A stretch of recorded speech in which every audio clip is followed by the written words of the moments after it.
अस्सलामुअलैकुम एवरीवन, मैं अदारा अदानी से आपके लिए लेकर आई हूँ BPCG 171 जर्नल साइकोलॉजी।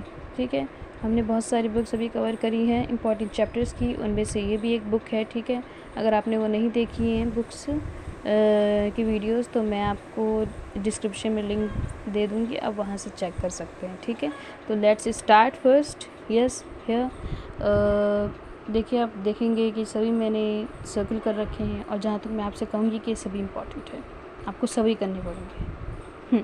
लेकिन देखिए, घबराइए मत ही। ठीक है, मैं यहीं पर ही हूँ। सब इम्पॉर्टेंट तो हैं, लेकिन सबको कुछ कुछ चीज़ें ही इनमें से ढूंढ ढांड के वो लोग देते हैं। ठीक है, जैसे कि टाइटल्स देते हैं ऊपर के। ठीक है, ये नहीं देते कि मतलब पूरा ही चैप्टर करना पड़ेगा आपको।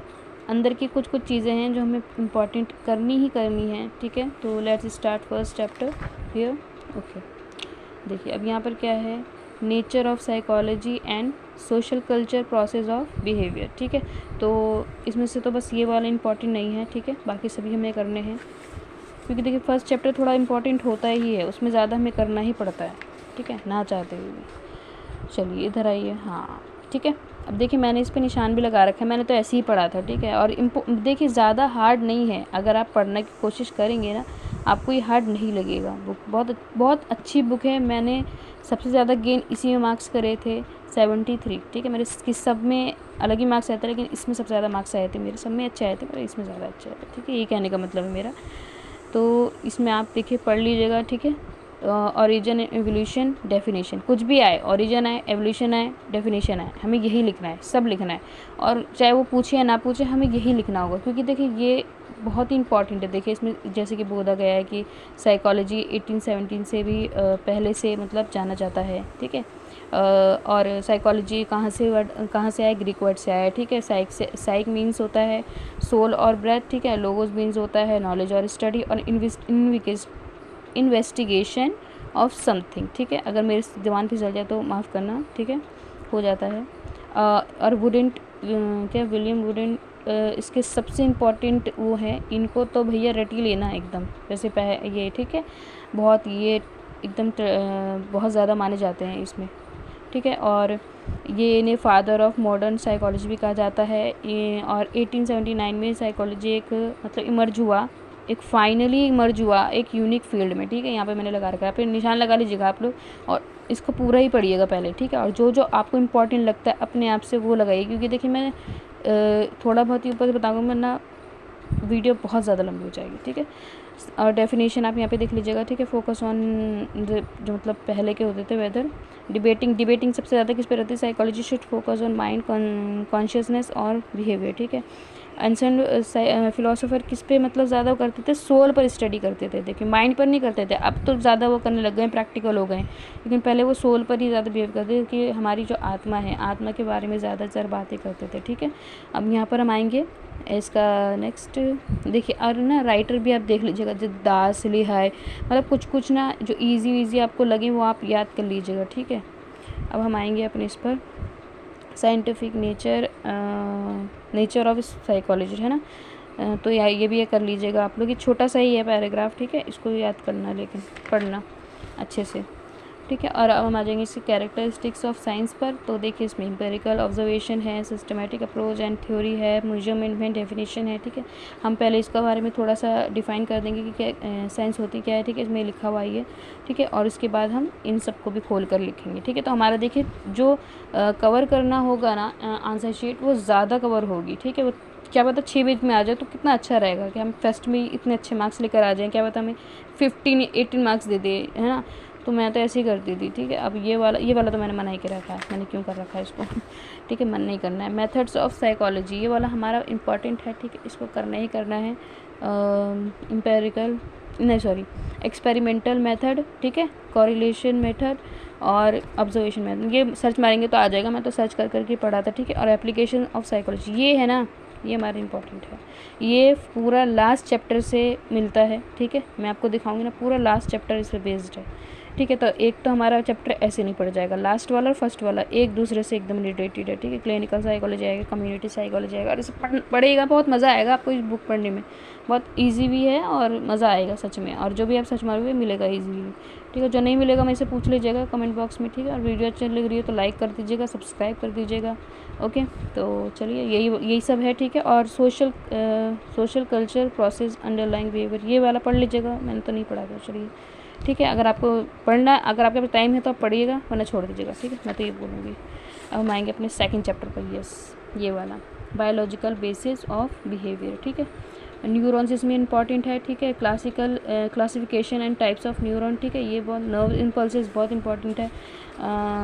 और नर्व सिस्टम में central nerve system, peripheral nerve system है ना, ये थोड़ा हार्ड है मेरे ख्याल से। आप पढ़ेंगे ना तो आप कंफ्यूज होंगे, तो अगर चाहे तो इसको पढ़ लीजिएगा, चाहे तो इसको छोड़ दीजिएगा, ठीक है। आप पर है ये, मैं आप पर छोड़ रही हूँ, ओके। सेंट्रल नर्व सिस्टम आ जाता है, स्पिनल कोड और ब्रेन, इसके बारे में पढ़ेंगे तो अच्छा है, मज़ा आएगा आपको, ठीक है। नर्व सिस्टम में ये वाले में, और न्यूरॉन का तो करना ही करना है। और देखिए मैं आपको एक चीज़ बताऊँ, आपको पिक्चर्स याद करनी होंगी, ठीक है। अगर आप पिक्चर्स याद नहीं करेंगे ना तो फिर अच्छा नहीं लगेगा। साइकोलॉजी में ना पिक्चर नहीं बनी होती ना, मज़ा नहीं आता। मैंने तो बनाई थी, जितनी भी याद करके गई, जितनी मैं याद करके गई उतनी आपको बताऊंगी, ठीक है, ज़्यादा नहीं बताऊंगी। और ये वाली भी, ठीक है। ये वाली कौन सी वाली है, न्यूरॉन्स वाली है, ठीक है। इस पर आप थोड़ी इसका पढ़ लीजिएगा, डेंटिन सेल बॉडी वगैरह इसमें है, ठीक है। Classification of types of neuron, देखो सेंसरी न्यूरॉन है, मोटर न्यूरॉन है, ठीक है। एसोसिएशन न्यूरॉन है, ठीक है। ये वाला याद कर लीजिएगा। और ये पिक्चर्स भी आपको याद करनी है, ठीक है। प्रैक्टिस करेंगे तो याद हो जाएगी 1-2 बार, ठीक है। और यूनिपोलर, बिपोलर, मल्टीपोलर, ये भी इसके बारे में भी खोल कर दे रखा है, ठीक है। ये 3 टाइप्स ऑफ होते हैं, ये सब ये आपको याद करना है, ओके। न्यूरल इम्पल्स, ये वाला भी इम्पॉर्टेंट है, ठीक है। और देखिए ये वाला डायग्राम अगर आप करना चाहें तो कर लीजिएगा, वेरी वेरी इंपॉर्टेंट। मैंने इसलिए लगाया क्योंकि मैंने भी किया था और मार्क्स मिले हैं, मार्क्स मिलेंगे आपको अगर आप करके आओगे। क्योंकि देखिए पता है पिक्चर्स क्या होती हैं, हमारी ना नॉलेज को डिफ़ाइन कर देंगी वो, कि हमें कितना आता है। अगर हमने पिक्चर्स नहीं बनाई है ना तो पता चल जाएगा, इसलिए मैंने पिक्चर्स बनाई थी। और मैंने कहीं सुना भी था कि जब तक साइकोलॉजी में पिक्चर्स ना हो, एक्सपेरिमेंट के साथ, मतलब उसको थोड़ा ना डिफ़ाइन किया गया हो, तब तक मज़ा नहीं आता और ना ही टीचर को समझ में आता है, ठीक है। तो आप बनाइएगा ज़रूर, ठीक है। सेंट्रल नर्व्स, स्पिनल कोड के बारे में, आप ब्रेन के बारे में पढ़ेंगे, ठीक है। Mid brain, fore brain, hind brain वगैरह के बारे में, ठीक है। और ये वाला मत करना, अगर आप करना चाहो तो कर लेना, क्योंकि देखिए इसमें बहुत ज़्यादा हार्ड हो जाएगा, ठीक है। मैं तो नहीं चाहूँगी कि आपको हार्ड बताऊँ ताकि कि आप प्रेशर में आओ, ठीक है। प्रेशर में नहीं आना है हमें। चलिए थर्ड चैप्टर हमारा स्टार्ट हो चुका है कि cognitive process, attention, perception, learning, memory and thinking. देखिए इसमें ना सिर्फ हमारे क्या क्या इंपॉर्टेंट है, मेमोरी और लर्निंग एंड मेमोरी हटाकर सारे इंपॉर्टेंट है, ठीक है। अटेंशन हमारे इंपॉर्टेंट है, परसेप्शन, लॉज, ठीक है। देखिए stages of perception, laws of perception ही ये होगा, ठीक है। मैंने यहाँ पे लिखा है लॉज ऑफ परसेप्शन, यही होगा, ठीक है। यही सारे परसेप्शन के लॉज हैं, ठीक है। यहाँ पे ऑर्गेनाइजेशन लिख रखा है, लेकिन आप मेरी तरह ऐसे डाल लीजिएगा, ठीक है, आपको ईजी लगेगा। और थिंकिंग में हमें ये सब करना है, ठीक है। फिगर, ये देखिए कितनी सारी चीज़ें, अगर ये वाला आएगा तो हम कितने अच्छे से लिख सकते हैं। बस हमें सब पढ़ना पड़ेगा, और पढ़ने के लिए हमें जल्द ही पढ़ना पड़ेगा। देखिए क्योंकि आप अगर चाहेंगे कि इजीली आपको मार्क्स मिले तो वो तो नहीं होने वाला, ठीक है। थोड़ा सा तो पढ़ना पड़ेगा और पढ़ लेंगे आप लोग। हार्ड बुक नहीं है, लोग बोलते हैं कि बड़ी हार्ड बुक है, जान निकल जाती है, पता नहीं क्यों, ये मतलब अच्छी बुक है ये, ठीक है। अब मोटिवेशंस में हम आएंगे, देखो थ्योरीज ऑफ मोटिवेशन, ठीक है। थ्योरीज ऑफ मोटिवेशन में सिर्फ आपको क्या याद करना है मैं बताती हूँ। ओरोजल वाला याद कर लीजिएगा और याद करना होगा, ठीक है। ये क्योंकि ये वाला इससे मिलता है, ओरोजल मॉडल से, ठीक है। और मैस्लो हायरार्की तो बहुत इंपॉर्टेंट है, ठीक है। एक्सप्लेन फिगर, फिगर में आपको इस एक्सप्लेन करना पड़ेगा, ठीक है। पहले फिगर को एक्सप्लेन कर दीजिएगा, जो इसकी फिगर होगी ना ऐसे मैं भी बताऊँगी आपको, ठीक है। वो आपको फिगर एक्सप्लेन करनी होगी, उसके बाद फिगर बना दीजिएगा, बहुत अच्छा लगेगा। और मैस्लो हायरार्की बहुत अच्छा है, आप सर्च मारेंगे तुरंत ऊपर वीडियोज़ आएंगी और ज़्यादा अच्छे से आप कर पाएंगे, ठीक है। इमोशंस इसमें इंपॉर्टेंट है, ठीक है। इमोशंस के टाइप्स क्या हैं, बेसिक इमोशंस है, सेल्फ कॉन्शियस इमोशंस है, component of emotions, function of emotions, ये वाला मत करना, थ्योरीज ऑफ ये वाला मत करना है, बहुत ज़्यादा है, ठीक है। और ये इनमें से आता भी नहीं है, ठीक है, हटाओ इन सबको, बस functions of emotion, components of emotions, ठीक है, यही सब है। बाकी हमें ज़्यादा कुछ नहीं करना है, ठीक है। देखिए ये रहा, ठीक है। अब इसमें क्या था, सेल्फ एक्चुअलाइजेशन, स्टीम है, लव बिलोंगिंग है, सेफ्टी है, साइकोलॉजिकल है, ठीक है। तो फिजियोलॉजिकल है, सॉरी, ठीक है, हमें ऐसे पढ़ना है। और देखिए ये ना, ये जो है मैं जो आपको बता रही हूँ कंपोनेंट्स एंड टाइप्स बता रही हूँ, टाइप्स इसके 2 ही हैं, ठीक है। और कंपोनेंट्स में देखिए ये है, ऐसे दे रखा है। कंपोनेंट क्या है, अप्रेशल है, सब्जेक्टिव एक्सपीरियंस है, ठीक है, थॉट्स एंड एक्शन टेंडेंसीज है, ठीक है। ऐसे आप याद कर लेंगे तो अच्छा रहेगा, ठीक है। जब हमें पता है ये मिल जाता है ना, ये अगर हमें ये छोटे छोटे मिल जाते हैं तो हमारे बहुत काम आते हैं, बहुत ज़्यादा काम आते हैं। यही होता है कि हमारे क्वेश्चंस को लेंदी करते हैं, ठीक है, और इन्हीं में मज़ा आता है। यही आप अच्छे से याद करिएगा, ठीक। मैंने ये वाला बताया था, नहीं ये वाले तो बिल्कुल नहीं करने, लास्ट वाले इंपॉर्टेंट हैं भी नहीं, ठीक है। जो इंपॉर्टेंट है मैं आपको सिर्फ वही बताना चाहती हूँ ताकि आप कंफ्यूज ना हो और आप पे बर्डन ना पड़े, ठीक है। बस यही वाला, इसमें यही इंपॉर्टेंट है, ठीक है। थ्योरीज ऑफ इंटेलिजेंट, आप इनमें से देखिए, अगर करना चाहें तो 2 की कर लीजिएगा, ठीक है। करना चाहे तो 3 की कर लीजिए, करना चाहे तो 4 की कर लीजिए, लेकिन 1 मत करिएगा, 2 करिए कम से कम, ताकि अगर थ्योरीज ऑफ इंटेलिजेंस आए तो आपके पास हो और आपको फिर बढ़ा चढ़ा के लिखना पड़े, ठीक है। मतलब थोड़ा ना लंबा लंबा लेंदी लिखना। और देखिए आप थोड़ा सा पॉइंट में भी लिख सकते हो, ठीक है। पॉइंट में लिखोगे ना तो आपको जगह मिलती है, और पता क्लियरिटी के साथ आप लिखोगे ना तो टीचर आपको बहुत अच्छे मार्क्स देगा, ठीक है। इमोशनल एंड सोशल इंटेलिजेंस, ठीक है। इमोशनल इंटेलिजेंस, सोशल इंटेलिजेंस, ये मेरे में आया था, ठीक है। तो आप लोग करिएगा इसको और अच्छे से करिएगा, मुझे पूरी उम्मीद है कि आप लोग बहुत अच्छे से करेंगे। देखिए हमें कितने अच्छे से दे रखा है। देखिए इसमें थोड़ा सा ना, इसने जी फैक्टर और एस फैक्टर के बारे में बताया है, ठीक है, इन्होंने। और थर्स्टर ने क्या बताया था, इन्होंने देखिए बताया वर्ड फ्लुएंसी, वर्बल, ये इनका बहुत इजी लगा था मुझे, तो मैंने तो इन्हें भी याद करा था और इन्हें भी याद करा था। इनको शायद मैंने छोड़ दिया था, या फिर इनको भी याद कर लिया था। देखिए बहुत ईजी है, इनको शायद मैंने छोड़ दिया था। इनको 3 मैंने याद करे थे, ठीक है। अगर आप 3 करना चाहें तो ये वाला फर्स्ट, सेकंड एंड ये थर्ड वाला याद कर सकते हैं। लास्ट वाला आप भले ही छोड़ दें, लेकिन गार्डनर ने भी बहुत अच्छा लिखा था। मैंने सेकेंड ईयर में ईडी का लिख कर आई हूँ, ठीक है। मैंने सेकेंड ईयर में भी ली थी। और एसएस में ये वाला बिल्कुल छोड़ देना, बेझिझक छोड़ दो आप, ठीक है। अब हम आ जाएंगे अपने इस पर, थ्योरीज ऑफ पर्सनैलिटी, ठीक है। पर्सनैलिटी देखिए इसमें हमारा क्या क्या इंपॉर्टेंट है, थ्योरीज ऑफ पर्सनैलिटी, ठीक है। ये वाला सिर्फ इम्पॉर्टेंट है, ठीक है। और फिर अब्राहम मैस्लो हायरार्की, इसमें ज़्यादा नहीं है, ठीक है। अब्राहम मैस्लो हायरार्की मैंने इसलिए कहा है क्योंकि इसको आप अच्छे से कर सकते हैं, ठीक है।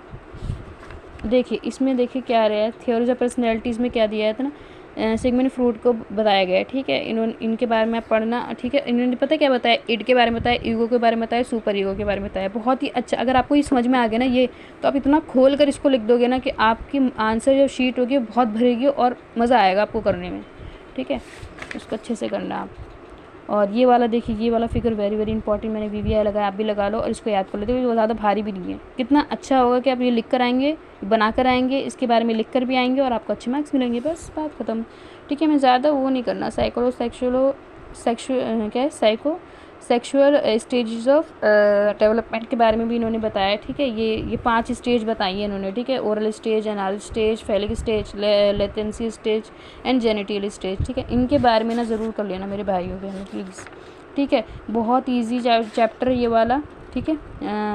क्या था, थ्योरीज ऑफ पर्सनैलिटी, ठीक है। और इतने अच्छे से इन्होंने बताया है ना कि जब आप इसके बारे में पढ़ोगे तो आपको मज़ा आएगा, ठीक है। और ये वाला मैस्लो हायरार्की वाला, ठीक है। पर्सनैलिटी में आएगा तो आपने क्या करना है, इड, ईगो, सुपर ईगो के बारे में लिखना है, ठीक है। और इसकी स्टेज लिखनी है, एनाल स्टेज, फेलिक स्टेज, जो कि मैंने आपको पिछले बता रखा है ना आपको यहाँ पर, ठीक है। मैं को देखो ऐसे याद हो गया और यहाँ पे वीवीआई, ठीक है, ये भी हमें करना है। देखिए इस मैंने क्या है, थ्योरीज पे आएगा, ठीक है। Theories of motivation, theories of personality पे आएगा। तो आपको ये पूरी फिगर को डिफाइन कर, मतलब सॉरी, इसके खोल कर लिखना है, उसके बाद इस फिगर को बनाना है, ठीक है। ये हमारा बहुत इंपॉर्टेंट है, थ्योरीज ऑफ पर्सनैलिटी में आ जाए या फिर थ्योरीज ऑफ मोटिवेशन में आ जाए, ठीक है। चैप्टर 4 में मैंने आपको पहले ही बताया है, ओके। चलिए अब आगे बढ़ते हैं। वीडियो ज़्यादा लंबी हो जाएगी, ठीक है, कोई नहीं, आप अच्छे से देख लेना। Nature and principle of human development, ठीक है। ये वाला इंपॉर्टेंट है, बस इसमें से 2 हमारे हट जाएंगे, बाकी सब हमारे इंपॉर्टेंट हैं, ठीक है। तो आप इसको देख लेना, बहुत ही अच्छे से इन्होंने डिफ़ाइन कर रखा है। देखो यहाँ पे 4 स्टेजेस इनकी दे रखी हैं, ओके, इन्होंने दे रखी है यहाँ पे ह्यूमन डेवलपमेंट में, ठीक है। और ये क्या, topical areas of human development, ये लिखना, उसके बाद ये लिखना शुरू कर देना, ये, ठीक है। और definition of life span development, ये बहुत ज़्यादा इंपॉर्टेंट है हमारा, ठीक है। देखो और क्या है ये, फैक्टर इन्फ्लुएंस डेवलपमेंट, ये वाला देख लेना, heredity, sex, socio economic, hormones, nutrition, race, culture, ठीक है। बहुत देखो इजी है ये हेडलाइंस तो, ठीक है। तो आप अच्छे से इसको कर लेना, ठीक है। वीवीआई भी मैंने लगा रखा है, ये आया था मेरे वाले में, ठीक है। और ये वाला भी इम्पॉर्टेंट है, इश्यूज़ देख लेना आप इसके, ठीक है। स्टेबिलिटी चेंजेस, नेचर हम किसे बोलते हैं वर्सेस नर्चर हम किसे बोलते हैं, ठीक है। और कंटिन्यूटी और डिसकंटिन्यूटी, ओके। और ये वाला नहीं, बिल्कुल नहीं करना आप, ठीक है, मत करना, क्योंकि देखिए बहुत ज़्यादा वो हो जाएगा और आप इतना सारा तो अभी बहुत सारा हमने देख ही लिया है, तो हमें ये नहीं देखना, ठीक है। अभी बस ये वाला तो बहुत इंपॉर्टेंट है, वेरी वेरी वी इसमें 3 आई लगा, वी लगा लो, मैंने 2 लगाए हैं, ठीक है। Life span perspective on development, ये बहुत ज़्यादा इंपॉर्टेंट है इसमें, ठीक है। लाइफ लॉन्ग होती है डेवलपमेंट, मल्टी डायमेंशनल होती है, ठीक है। एड ऑन होती है चीज़ें और मल्टी डायरेक्शन होती है, हाई प्लास्टिक होती है, multi interaction factors, interacting factors होते हैं, ठीक है, बहुत ज़्यादा। और ये वाला मत करना, बस ये वाला कर लेना, ठीक है। इसमें नीचे वाला अगर आप करना चाहो तो करना, वरना मत करना, ठीक है। अभी मैंने बहुत सारी चीज़ें वैसे इस चैप्टर में देख ली है, अगर आप ये इसी में ही आप अपना बहुत सारा कवर कर सकते हो, लिख सकते हो, तो बहुत अच्छी बात है, ठीक है। चलो अब ये वाले में हमारा दोनों इंपॉर्टेंट है, ठीक है। सिग्मंड फ्रॉइड, तो दोनों याद करना आप। देखो इस वाले में भी यही है, थ्योरीज ऑफ पर्सनैलिटी पे आए या फिर थ्योरीज ऑफ डेवलपमेंट में आए, आपको ये बनाना है, ठीक है। ईगो और सुपर ईगो के बारे में लिखना है, जो कि सिग्मंड फ्रॉइड ने दिया है, ठीक है। और क्या लिखना है, एनालिसिस स्टेज लिखनी है, उनकी स्टेजेस, ठीक है, 5 हैं। एनालिसिस स्टेज, फेलिक स्टेज और 3 स्टेज और आएंगी, वो आपने देख लेना, ठीक है। ये 6 चैप्टर में है, ठीक है, 4, ठीक है, आप देख लेना। और देखिए यहाँ पे दे रखा है, देखो यही बिल्कुल वही सेम आ गया ना, देखो कोई ज़्यादा हमें करने की ज़रूरत थोड़ी ना पड़ेगी, बस हमें अच्छे से करते जाना है, ठीक है। और बाकी सब मत करना आप, वीडियो सच में बहुत लंबी बन जाएगी। थ्योरीज ऑफ, ये वाला इंपॉर्टेंट है, ठीक है। मोरल डे, ये देखिए 2 ही टॉपिक हैं, तो 2 ही टॉपिक है, सॉरी यहाँ पर दिखाना है मेरे को, ठीक है। 2 ही टॉपिक इंपॉर्टेंट है, 2 टॉपिक हमें करना ही पड़ेगा, ठीक है। जीन पे आ जाओ वोइटिक्स की, और बहुत अच्छे से इन्होंने अपना वो कर रखा है। ये वाला मत करना, ये वाला मत करना, ठीक है। वो लगा दो, क्रॉस का निशान लगा दो। और ये वाला हमें करना है, ठीक है। मोरल डेवलपमेंट बहुत अच्छे से दे रखा है, प्री कन्वेंशनल, ठीक है, conventional morality, post convention morality वगैरह, ठीक है। ये हमारा ख़त्म होता है। हमारा लास्ट चैप्टर देखो, मैंने बताया था ना फर्स्ट चैप्टर में भी कि क्या होगा, ये क्लिनिकल हेल्थ, ठीक है, क्लिनिकल एंड हेल्थ, ठीक है। और यही सारे मतलब क्रिमिनल वाले, एजुकेशन वाले, देखो सभी में आता है ये कौन सी साइकोलॉजी कौन सी नहीं है, ठीक है। तो आप अच्छे से कर लेना। और ये लास्ट वाला पूरा फर्स्ट वाले से रिलेटेड है, ठीक है। और बस इतना ही आज के लिए, ठीक है। और ज़्यादा लंबी वीडियो बन गई, कोई नहीं, हम अच्छे से हमने पर कर लिया है, ठीक है। और आपको बहुत बहुत ऑल द बेस्ट, आपके एग्ज़ाम के लिए very very all the best, sorry भावना में अभी ठीक है। अच्छे से आप अपना करके आइएगा। और अभी के लिए बाय बाय फॉर नाउ।